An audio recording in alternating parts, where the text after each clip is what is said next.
got audio, and we've got video. Very well. Let us begin. Shabbat Shalom, my most esteemed and beloved friends, honorable judges, LVE tribe, as well as everyone listening. On this rather precious, a, a bit heated day of Shabbat, they said it was going to rain or it won't rain or we don't know, but it may not even rain at all. Day of Shabbat from California, the US of A. Today is Shabbat, the 4th of Bull, or Heshvan, the 8th month of the year 5992, pertaining to the 18th of November of the year 2023, and we shall study yet another chapter of Revelation 17, the 7 Kings and the End of Babylon, part 56, which bears the title of GAZA, part 3. And in this chapter, we will not wait too much because we do have to give a previous introduction to understand, in order to understand what's going on before our very eyes in that place of the world that if in Israel, we'll try to understand something that maybe it'll be difficult for some. First, I'd like to thank you for your phenomenal and incredible comments, your response to the subject of last Shabbat, number 55, Gaza 2, rather incredible, many thanks. And also today's subject also, I'd like for you to comment afterwards in the video, aside from the comments live, aside from the live chat, to comment later after the subject ends, once it is concluded, so that you can see it below. I will thank you a lot. It's a difficult subject that we'll try today, a difficult subject, but that doesn't mean that it's true. It's absolutely true. This is the eternal truth. What I'm going to teach is completely from the Bible. It goes way past what maybe our heart or mind or our conscience, moral conscience, can indicate to us.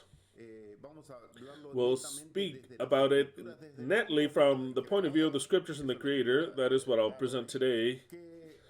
That also is a part of my point of view. We coincide with the Creator in this.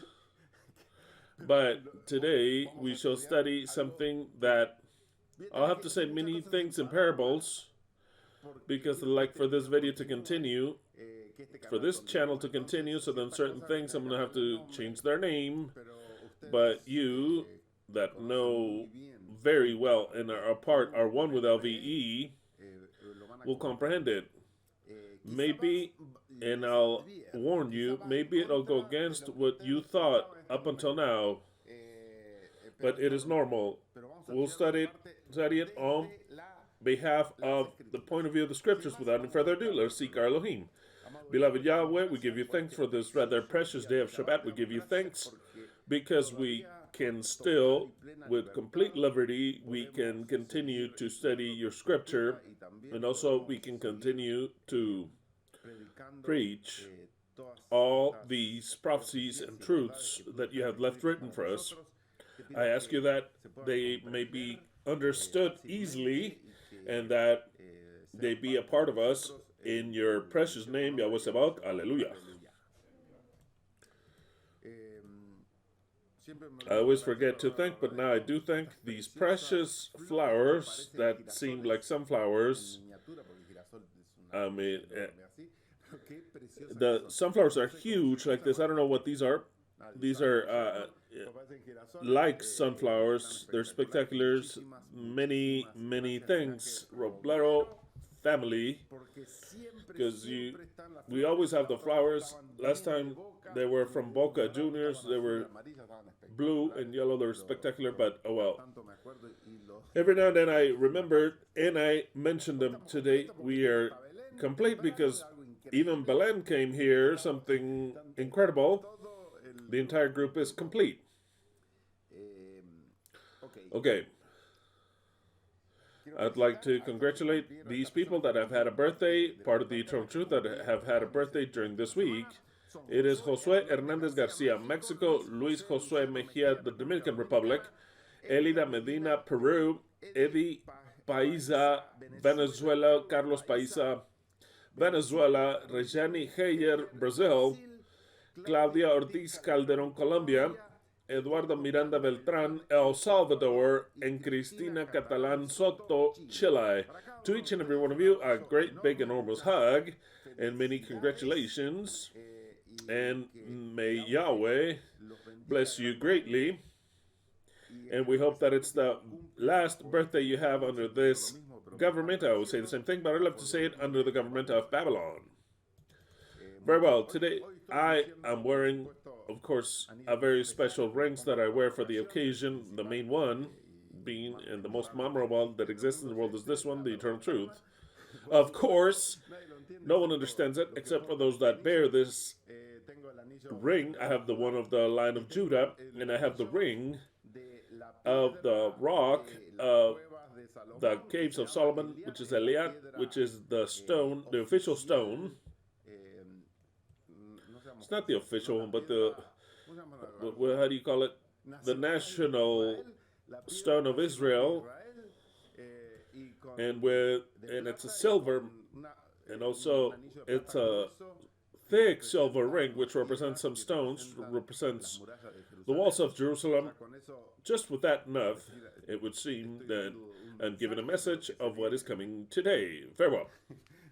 Without any further ado, remember that we have a free service, which is Angelina's service. Those of you that are going through a problem, you know what type, some conflict, emotional conflict, that is taken into the body. They call it, you can call her, write to her on Facebook, and she'll give you an appointment. Service that's absolutely phenomenal that the Eternal Truth provides. I still have the ship here because I liked it. Of the Avengers, it's there, ready to take off, ready to become a real ship. And today we have the octopus here. He was very upset. Very, very upset today. You look at him, he's very, very upset. Little octopus there.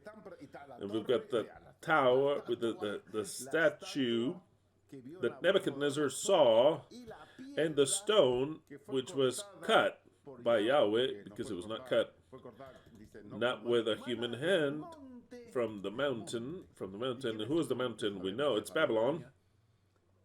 It was cut from the mountain, and with this very same stone, part of the mountain, that is what we shall study, part of the mountain, because the stone is part of the mountain. It's not part of sand. It's not a part of something outside of what the mountain is. It is a part thereof of the mountain, and that mountain is Babylon. And if it's Babylon, of course, we're talking about what you already know, who Babylon is. Part of that mountain is cut. The very same mountain, same nature, same race per se, and it strikes the very same mountain, which is represented in this statue, and it destroys it. But then there is a small portion of the mountain that replaces the entire mountain, but it means that it's taken from the mountain, from that mountain. Very well.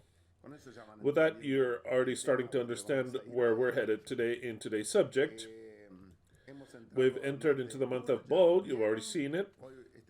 This week, we'll celebrate Thanksgiving on Thursday. It's a feast that is celebrated here in the U.S., but we like to celebrate it. And we start with today's subject, Shemah Israel, YHWH Eloheinu, YHWH Ekhad. Hear, O Israel, Yahweh our Elohim, our God, Yahweh is one alone. It's not two or three, it's one. The greatest secret in order to start to open the whole prophetic box of enigmas, of mysteries, of all kinds of coverings that the scripture has. Very well. Proverbs 25:2, it is the glory of Elohim to conceal the word, yet it is the honor of the king to search out the word. Honor, glory of the king. Exactly. The whole entire word is concealed, and only the kings have the capacity and the privilege of understanding the word. Very well. These are here as a protest because Malachi 2:17 says, "Ye have wearied Yahweh with your words," and ye saying, "What have we wearied him?" In that ye say, "Whomever doth evil pleaseth Yahweh, and in such he delighteth." Is that true? Yes, it's absolutely true. Anybody that does evil pleaseth Yahweh, and in such he delighteth until he demonstrates the contrary, then it is that. Or else, where is the Elohim of justice? We don't see him anywhere close, anywhere, nowhere. Very well. Invitational text, a rather violent text, strong. I hope that it made you think of why we chose that text. What does this text have anything to do with Gaza? Well, it's got a lot to do with Gaza. Psalms 83:17-18 reads as follows. Let them be confounded and perturbed forever. But whom are going to be confounded forever and perish? Dishonored and perish. Wow, pretty strong words, pretty violent per se, which is what Hamas means, pretty harsh words. But then it says something that calls your attention, and may they know, apparently they don't know, and may they know, and this is a negative way, because I'll put it in a positive sense. Obviously, it's in a negative sense. To know is that once they're destroyed, they're going to know. And not by knowing to worship, but just to know because they were crushed. And may they know that your name is Yahweh. Wow, magnificent. YHWH. This text is so magnificent in every aspect that you see it. It's a magnificent text. Look at what follows. Only thou, the highest, are upon the earth. How many? Only you alone. You alone. It's not two, Father and Son. You alone. No. We also don't have three, even less three. And even less four if we add a devil or Satan. This text is majestical because it talks about Gaza. It talks about the end of the world. And it talks about YHWH. Only thou, and may they know that your name is Yahweh. Only thou, the Most High, upon the whole earth, the only highest one. There's no higher ones. Oh no, but I read that Lucifer tried to. You haven't understood absolutely anything of the scripture. Only thou. How many? How many are only thou alone? How many are only thou alone? I mean, but the Christians read this and they don't comprehend it. They don't comprehend it. They see it. They're like, thou alone. Which of them are the Father, the Son, or the Holy Spirit? Which of the three is the only thou alone? And they're going to say, maybe it's the Father. Another one's going to know it's the Son, because Paul said that God was the Son, but then the rest are left outside. There's only one Most High. Once we understand that Mashiach, the Son of Man, that it will come into earth with the power of the Most High, is not the Most High. Is not the Most High. There's a reason why he's the Mashiach. The Most High anoints the Mashiach. It's as simple as to see, but in the same time, it's so far from the grasp of people. It is absolutely unreachable. Just like that, unreachable wisdom. And if you listen to me, you say a false prophet, absolutely crazy. But the scripture that all the Christians are reading says, only thou, the Most High, upon all the earth. Very well. Before starting with today's subject, I'd like to clarify something, and congratulations to Saul. Since in the first subject we really struck Saul really harsh. Now, Saul, in the second part, you fixed everything that we had in dispute. Why did you use that word? You fixed all the issues that we had pending. Perfect, phenomenal. I loved it. I like this. Love the second part. So then, as I also called your attention in my style, it's just calling your attention I called your attention now. I congratulate you, Saul. Spectacular. You gave a very, very good message. You said exactly what you had to say. So then I also recognize it. When things are done correctly, I recognize it absolutely. And when things are done bad, wrong, I also recognize it. So then, Saul, this time, I congratulate you for the second part of the video. Everything is absolutely fixed. Once you look at the first part, you complement it with the second part. The only problem that I have now is with the guy with whom you gave the interview, because that guy does not allow for anyone of us, of the eternal truth, anyone to put any links to guide the people of what you said. The guy, tell the truth, invited you and does not allow for you to guide the people to where you said. That's strange. It's like to come, look, I mentioned it in any interview of any channel of YouTube that has an interview. They always says, enter to his channel. It's the first thing they say. It's elemental. It's elemental. But that guy, I don't know what he has in his head. I could care less. He denied rotundly to go and look for what Saul was mentioning.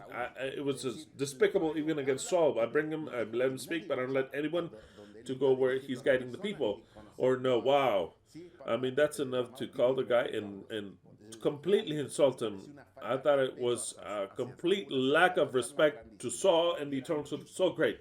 So great. Any interviewer that interviews a guy that has his channel, they always say, and I'm going to leave the links, and please give me the links because I'm interviewing you. You're giving me something.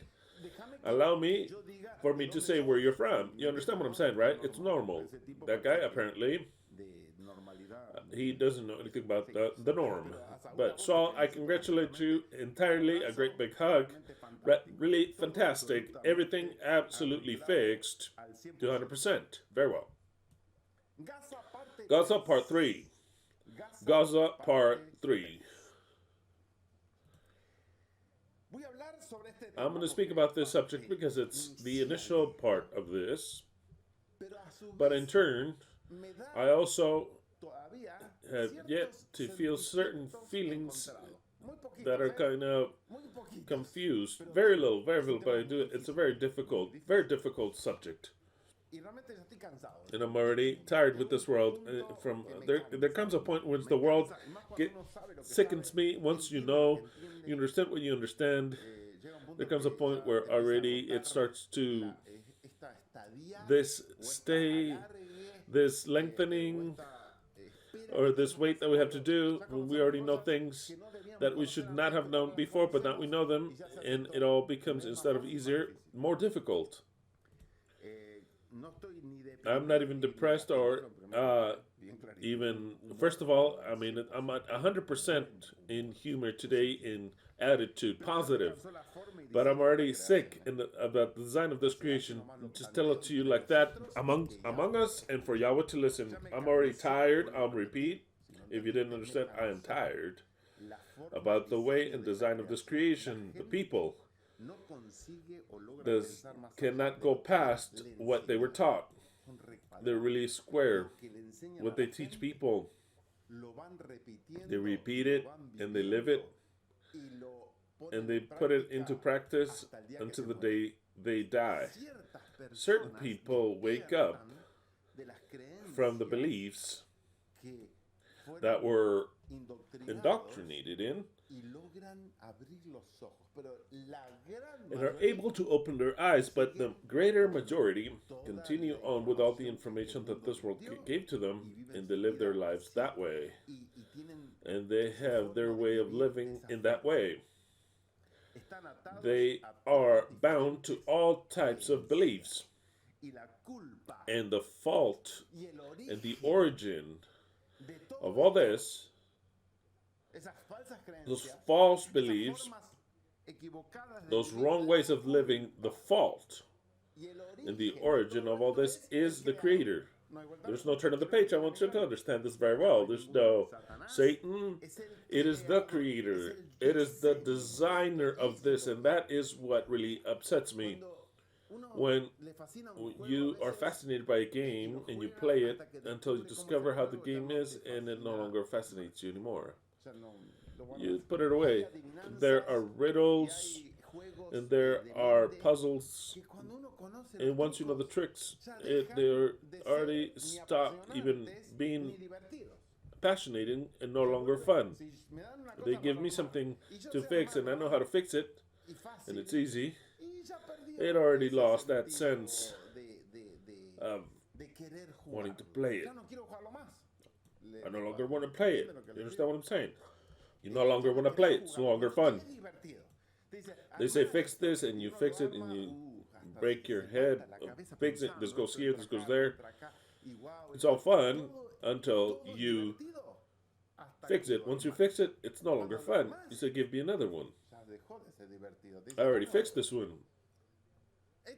We're not going to be playing 20 years with the same one. My mind it shrinks. I want something challenging. I want a challenge. A challenge in English means challenge.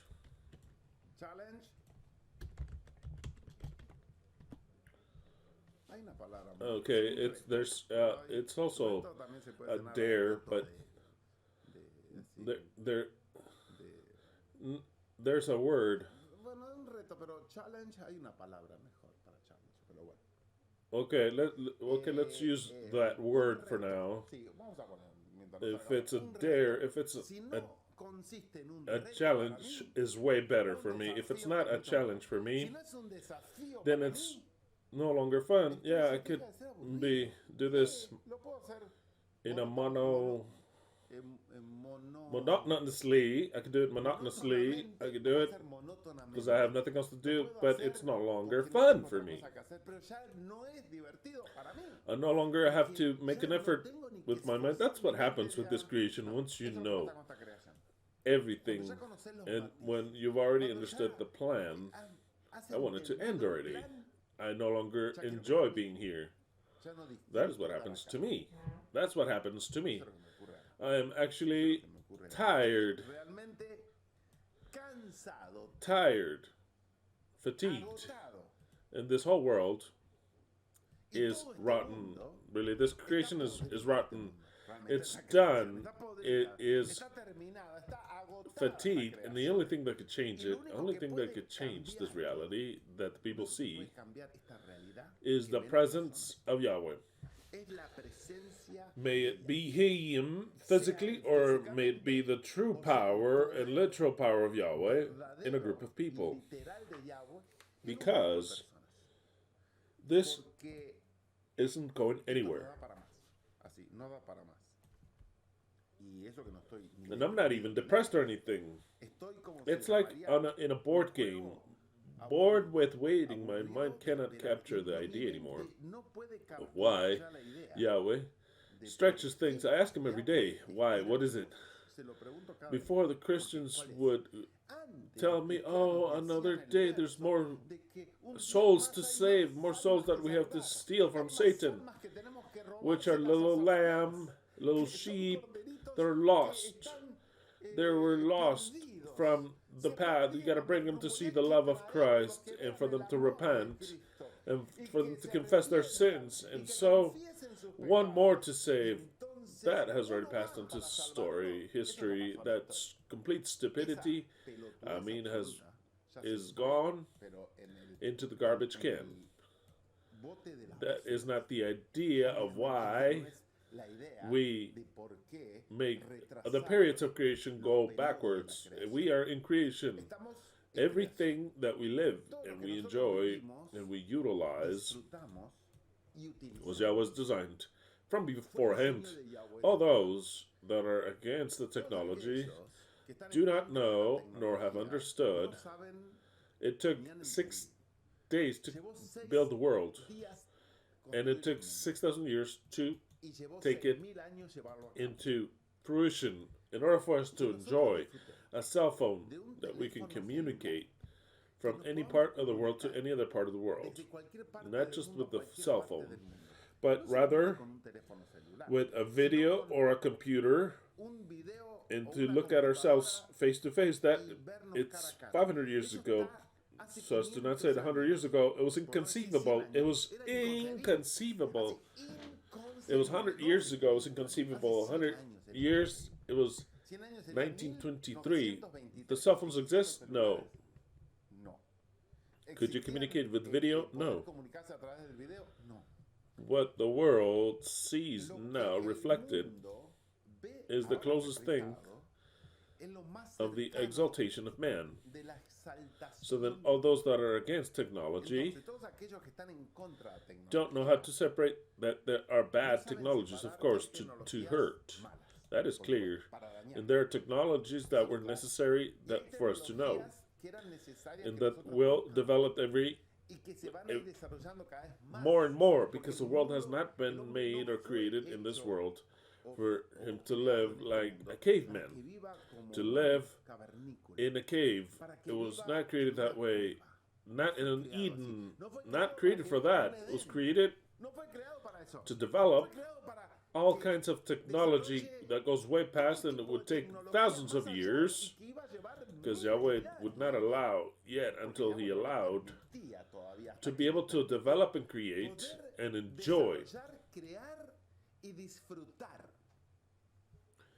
Oh, this is part of creation, and none of this goes backwards, but it augments, rather.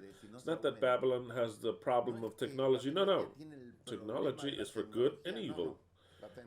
For the absolute good and for the absolute evil also. For example, you're listening to me live and direct. Wherever you are, it is something that's absolutely marvelous. Not for us, though. I think it bored us a little bit. We see it as natural. So how are you not going to get in touch with somebody? For a person that has lived 100 years ago, 200, 5,000 years ago, it's something inconceivable. What we live in, it's something inconceivable. It was divine power for somebody to speak to you, speak to Samuel, that somebody spoke to him. For us, it'd be so easy to explain that. So easy, even to a child. Almost a caveman from 3,000 years ago with just a phone to call him and tell him, Samuel. Of course, he's not going to find absolutely anything. He doesn't know what a speaker or anything like that. Nothing. We could record and call him a burning bush. How many would it be difficult for us to make a burning bush with? Imagine they take us back to Moses' time. Some guy with a beard. It was let's fuck with this guy. We make a burning bush with something that doesn't burn. He doesn't even know what the fuck it is. That doesn't burn. They sell you things now. You can have some wooden places in a home that could be burning a whole entire year because it's gas. It has a material that never burns. It seems to be wooden, and it's not wooden. It has holes. Imagine back in the time of Moses. Look at this idiot. All he had goats like this. Looks like that. It was burning, and it never stopped burning. And all of a sudden, a voice comes from there that says, "Moses, take your shoes off." Just to fuck. Let's say just prank him. Hey, take your clothes off. Anything, whatever we want. Hey, Moses. We speak to him through the video, and if we project an image, the guy is going to think that God himself appeared unto him. We can do whatever we want, and the guy's going to write, God spoke unto me in a burning bush and spoke to me. He told me to take my feet off. Everything that happened in that time is replicable to us. Why? Because we're at a different level. Christians think that they're going to go back. This whole technology is of the devil that doesn't exist. We have to destroy and go back to the time of living in the field with electricity. Wow.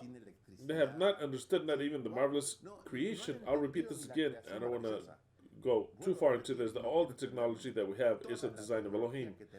Design of Elohim. They say, and I don't know. Look, I don't know.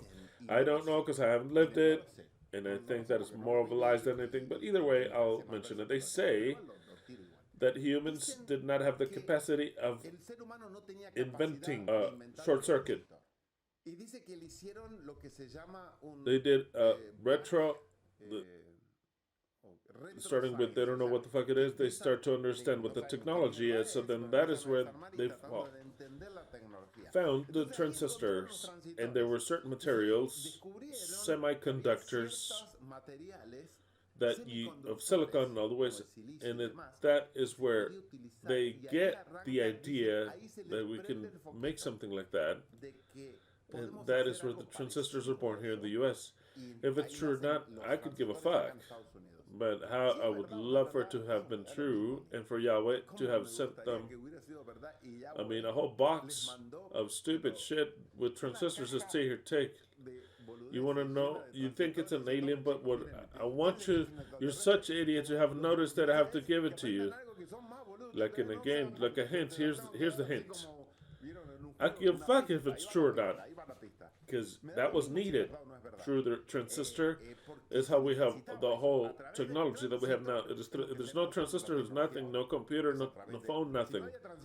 It's through the transistor that they made it even smaller and smaller, and the microprocessors were made, and now we all have an intelligent phone, more intelligent than you know, a whole bunch of things. But it's thanks to that. So then, if that's true or not, how I would laugh with the hints that Yahweh gives them, and the people want it to grab it. What happens in this ultra fabulous world? But I am tired though, because Yahweh's not doing what he has to do to go into the second stage. I'm going to speak about certain things in parable here. And if you have a different opinion, you're wrong. Like, and if you have a different opinion, you're wrong, because I'm going to base the biblical opinion that coincides with mine.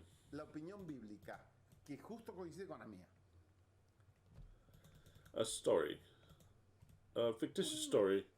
If there was a president, let's imagine a president of a nation. The president, maximum authority, sees the corruption and the lies of his staff, the people that rule that are below him, and he has power to be able to send them to jail, to make a judgment, take everything they have and give them the power to someone else. So it doesn't do it because they threaten him. No, let's suppose that a nation, there's a president that is his ministers, and ministers lie, they steal, they murder, they're unfair with the people. He looks at him and he says, do I take him out? I have the power. No, I'll leave him there. I'll leave him. Yeah, I'll leave him. I'll leave him there. On top of just leaving them there, he decides to give them even more power. He says, no, I'm going to give you even more power so you can have more power over the people. What would your opinion be over that president? What would your opinion be? He's just as corrupt or even more than his officers. Maybe he's just, I don't do anything. I don't receive a commission or anything. Nothing. I have the power of taking them out of the power and making them, give them a judgment. But I even designate them. I have the power of taking them out and placing them. Who am I speaking about? Yahweh. I'm speaking about Yahweh. Of course I'm speaking about Yahweh. Does he have power, or is he scared that they can bring him down from his throne? Didn't he say, I place and take away kings? Did he not say that he has power over all the thrones of the earth? He's the King of kings. He's the kings of all the rest of the kings. So then, when the kings, the rulers, abuse, they lie and deceive and kill, and he doesn't do a thing. In fact, he gives them even more power. He says, no, give them a little more power. I'm going to now give them power for them to write laws and for them to be obligated to do things that are completely crazy, like to put things inside their temple Someone to give them power that they believe the lies. That's what Second Thessalonians says. So then, who are we talking about? Has the corruption? And he says, look, the corruption is not of his, it's of his children. Oh, is it just like that? No, it's not just like that. It is absolutely, the one to blame is the creator. If I don't understand that clear, I cannot be a judge. That is why those that are going to rule this earth is not Yahweh. It's not Yahweh. He doesn't come to redeem anyone. No one. If you have not understood that word or the concept, then you're not true judges. The judges are the masters of the earth, the lords, the gods, absolute gods. He is above them because he is the owner of it all.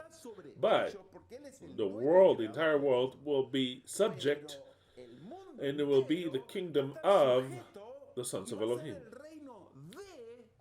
Full stop. It's not going to be the kingdom of Yahweh. People say, no, I don't want to speak to you. You're not so just these judges. I want to speak to God himself. That will not happen. Ever. It'll never happen.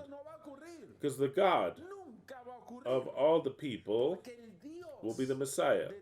That'll be the God of them all. And above that, they cannot go and complain. If they have complaints, they can't. Because the earth belongs to the Messiah. The earth belongs to the Messiah. I can read it to you in many. I wasn't planning this, but we have to start with that base. With that base to remind you. For example, in Psalms 2. In Psalms 2, aside from everything it says, right? Psalms 2:8 says, ask me, Yahweh speaking, the Most High, the Creator, the owner of justice and injustice, the most corrupt of them all, and the most powerful and just of them all, but doesn't do anything now. Ask of me, he tells the Messiah, ask of me, and I shall give the nations as an inheritance, and as your own possession, the ends of the earth. You shall break them with an iron rod. As a pottery vessel, you shall break them. Now, therefore, kings, O ye kings, O the rulers, be wise. And be instructed, ye judges of the earth. Serve Yahweh with fear and rejoice with trembling. Kiss the Son, lest he be angry, and ye perish. And ye perish in the Son. The King of the earth is the Messiah. And blessed are they that put their trust in him. So then once we understand that, we understand why Yahweh tiene la figura de justo e injusto, más que la figura de creador, es lo máximo. Pero como creador, él diseña. But as a creator, he designs his king, his Messiah. And it says, you now are the God of all the earth. I will not be intervening whether it's good or not. No, I can advise you. You'll have a private advisory with me, because I'll give you the title of my bride. But the problems, all the affairs, anything that happens on the earth is yours. It is your inheritance. You are the owners of them all. If you understand that, it's the same that Yahweh to be the most unjust of them all, because he won't be the king of justice. He won't be. He cannot be. This is even deeper so that you can grasp it. A person, when he develops his intelligence and intellect, and he sees everything that Yahweh has done throughout this whole story, Yahweh placed me to live in a world that's so horrible, with such an injustice on behalf of him that's so great that he could have eliminated it. Now that I understand there's no Satan, now that I understand that there is not a legion of evil angels, that he was fighting against his good angels, he did what he could. It couldn't go any further because he respected the devil. Christians end up saying that God respects the devil.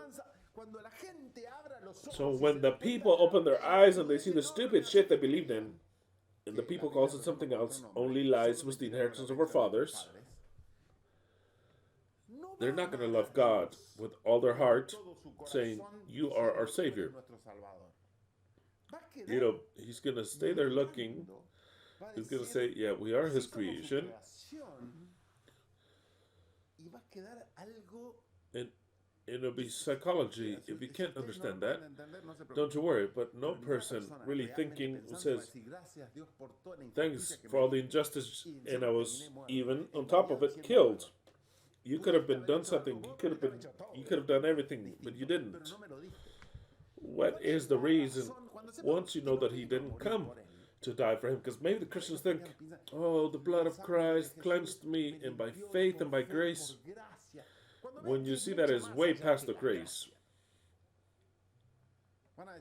they're going to say, and in the end of it all, that Jesus that I thought that existed doesn't exist. It was only one being, Yahweh. I was already deceived. When he came to earth, he made him, he acted as something that he wasn't. Pretended to be something he wasn't. It would be shocking. It would be shocking. In the end of it all, he came to save us from the same thing he gave us, because he's going to have to understand it.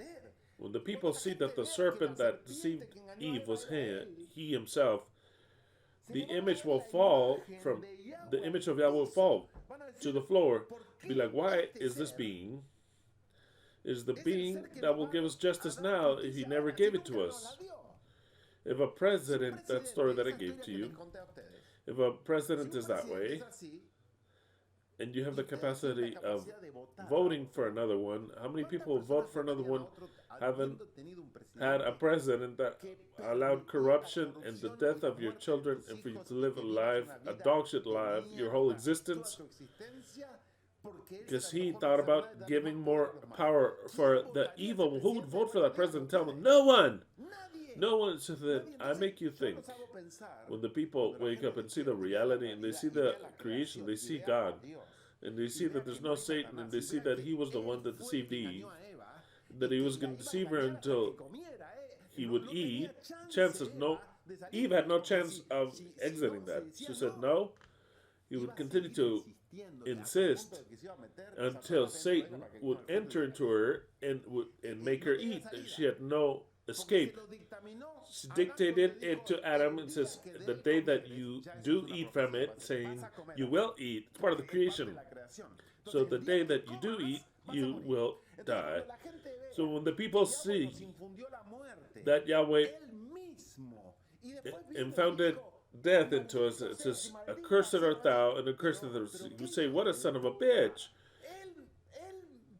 He put the face as if he was something obligated us to eat, and then he says, I'm going to save you. Oh no, you betrayed me. You betrayed me, and I'm going to curse you for what you did.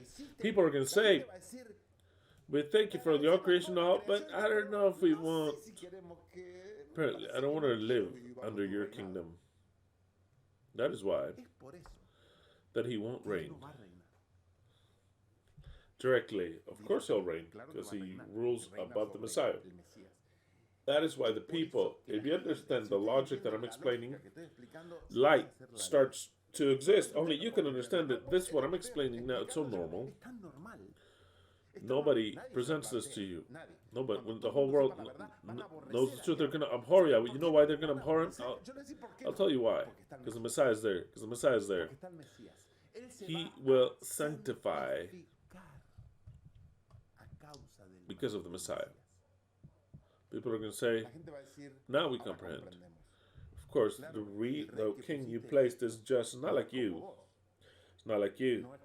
He never practiced evil upon us. Notice. We have a God that practices evil because he has to. He has to. I understand it. Or else we'd all be stupid idiots. He has to. Because he's the creator, period. That's it. It's over. He's the creator. But when his creation knows the deep occult truth, because they see God as all just, all love, all good, has that negative side. That is the devil. I don't know why the fuck he made the guy, and I don't know why he doesn't refrain him, but someday he will refrain him, and then it's gonna end. He says he's gonna tie the devil and then place him into a lake of fire, and people say, "Oh, that's good. Finally, God, you did something. Why didn't he do that from day one?"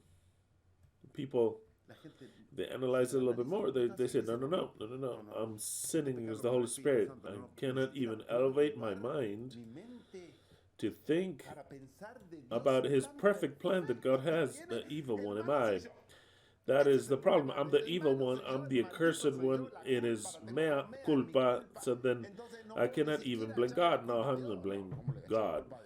I blame the devil and myself. Both. So then, by grace, in other words, by ass, grace of ace.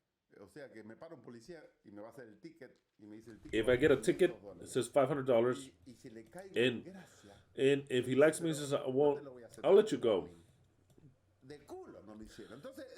By grace, it's just you just saved your ass. So I accept Jesus as some kind of saint. What is the difference? God does not accept. I don't accept Jesus. It is to hell. Off with him to be burned there. Son of a bitch. Worse than sisters. No, I'll accept Jesus. I am a sinner, a rapist, evil, but I accept that you're the Son of God. And that's it. He was saved. In the last minute, now we have the thief and the cross. The thief and the cross. That's the example. So that's where the people live, in that dichotomy that they save them their ass just like that. Because if they're driving drunk from the bar and they kill themselves, he died. If he had one more day, he would repent. It's precisely the situation would come that he was going to know the gospel, but he died. And he saved his ass just like that, and he fucked off. Just like that. Simple as that. So then the salvation is just saving your ass. The one that we propose is very far from that. It's absolutely far from that. It has nothing to do with that. It has nothing to do with the ass, nothing to do with grace. It doesn't have anything to do with anything. It has to do with justice that everyone will have to learn, whether they like it, want to or not, to be just, and they will learn because they'll enjoy it. They will learn it not by force. They're going to learn it because they want to, but we're going to give them all the information and the terrain in order for them to flourish. Because there is kindness, even though it would not seem, and it's difficult for me to understand. What I'm saying is even difficult for me to understand. There is kindness and justice in every human being. Many you don't see it, but there is kindness. Absolutely, because we are God, all of us. And when the right time comes, that will flourish, that kindness will. But I'm tired of this whole pernicious game of the creature, that it never ends. It's been 1260, 1290, 1335. We gave a white stone already. We symbolically understand that the cup is given, the first one. That's it. It's enough. It's enough. Tell the truth. It's boring. This game. How much longer are we going to wait? Whom do we have to convert? Do I want to make somebody to become of the eternal truth? I invite everyone, and you have to get up to date. But it's difficult. It's difficult starting with flat Earth. I mean, and that's light, and that there's no Trinity, only one God. A little more heavy. Starting that there's no Satan, even more heavier. And saying that we're the Mashiach, that is absolutely incredible. It's just like, you cannot be credible. How does this guy think he's the Mashiach?